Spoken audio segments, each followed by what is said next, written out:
Hi, good morning. இன்றைக்கி சண்டேங்க. சண்டேனா happy day, jolly day, easy day அப்படின்னு நிறையா சொல்கிறாங்கங்க. அது என்னவோ தெரியல, சண்டேனா தான் பொண்ணுங்களுக்கு இருக்கும் பாருங்கள் வேலை, மழை போல் இருக்குங்க. இந்த வேலை முடித்தா அந்த வேலை, அந்த முடித்த வேலை இந்த வேலை, இப்படி நிறையா இருக்குங்க. அதே மாதிரி தான் இன்றைக்கி எனக்கு இருக்க வேலை என்னென்னு பார்க்கலாமா? காலையில் எழுந்திரிச்சோன்னே இருக்க எல்லா பாத்திரத்தையும் விளக்கி வச்சுட்டு, அங்கே மழை பெய்யுது இங்கே மழை பெய்யுதுன்னு சொல்கிறாங்கங்க. அது என்னவோ தெரில, நான் இருக்க இடத்துல மட்டும் வெயில் இப்படி மண்டையை பொழக்குதுங்க. சரி விட்டுருவோம் அப்படின்னு மிளகாவை ஒவ்வொன்றா எடுத்து கீறிக்கிட்டு இருக்கேங்க.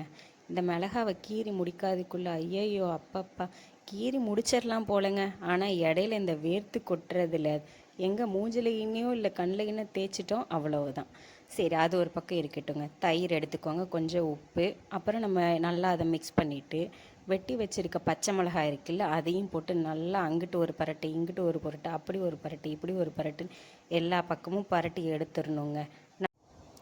தயிரை நல்லா உள்ளே இறங்கினா காரம் கொஞ்சம் கம்மியாக இருக்குங்க. ஒரு மிளகாய் சாப்பிட்ற இடத்துல 2 மிளகாய் எடுத்து சாப்பிட்லாம்.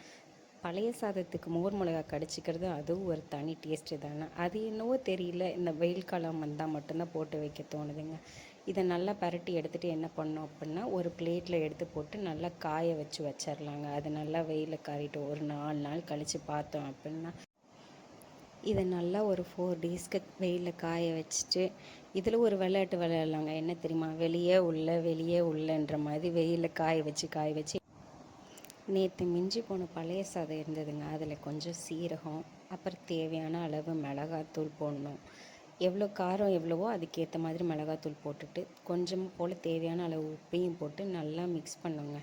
நல்லா சாதம் ஒயிட் ரைஸ் இல்லாத மாதிரி எல்லா இடத்துலையும் நல்லா மிக்ஸ் பண்ணிவிட்டு, ஜாரில் போட்டு அந்த பக்கம் ஒரு திருப்பு இந்த பக்கம் ஒரு திருப்பு லைட்டாக அரைச்சி முடிச்சுட்டு, ஒரு பாத்திரத்து மேலே வெள்ளைத்தூளியும் போட்டு அது மேலே இப்படி நம்ம வடகம் வைப்போம் இல்லைங்க, அந்த மாதிரி வச்சு எடுத்து வெயிலில் காய வச்சு பாக்ஸில் எடுத்து ஸ்டோர் பண்ணி வச்சுப்போங்க. அடுத்து என்ன, நம்மளுக்கும் டைம் ஆகிக்கிட்டே இருக்குல்ல, வயிறு வேறு பசிக்கும்ல. அடுத்து நம்ம ராஜா பிரியாணியை செஞ்சு சமைச்சு சாப்பிட்டு முடிச்சுருவோங்க. இப்போ செஞ்சது எல்லாம் வெறும் காலை வேலை மட்டும்தான், இன்னும் மாலைக்கான வேலை இருக்குது. அது ஒரு பக்கம் இழுத்துக்கிட்டே இருக்கும். அதையும் செஞ்சு முடிப்போம். அதை செய்கிறதுக்கு தெம்பு வேணும்ல. அதுக்கு ஒரு பாத்திரத்தை வச்சுட்டு பாத்திரம் சூடானதுக்கப்புறம் எண்ணெய் ஊற்றி நெய் போட்டு வெங்காயத்தை போட்டு நல்லா வதக்குன்னு வதக்கிடுவோங்க. வெங்காயம் நல்லா ஓரளவுக்கு கோல்டன் ப்ரௌனிஷ் கலராக வந்ததுக்கு அப்புறமா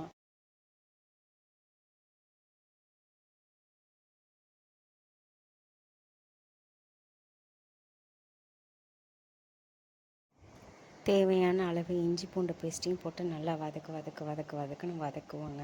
அந்த இஞ்சி பூண்டு பேஸ்ட்டோட ஸ்மெல்லு போகிற வரைக்கும் வதக்கி முடிச்சிடுவோம்.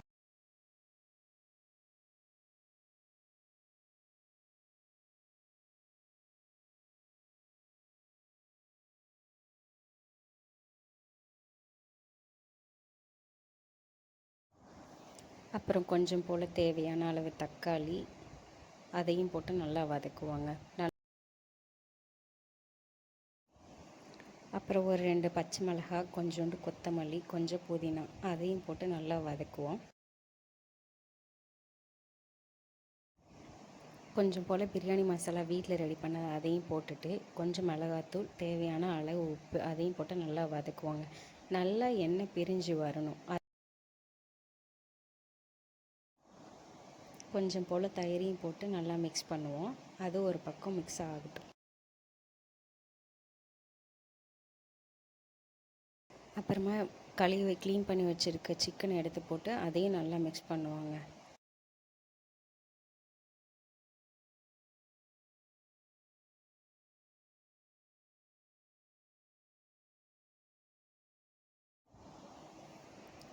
சிக்கன் வெந்து முடித்ததுக்கப்புறம் லைட்டாக வெந்ததுக்கப்புறம் கொஞ்சம் போல் தேங்காய் பால் மிக்ஸ் பண்ணிவிட்டு, அதை லேசாக 2 கொதி வந்ததுக்கப்புறம் அரிசியை போட்டு நல்லா ஒரு கிளறுவோங்க.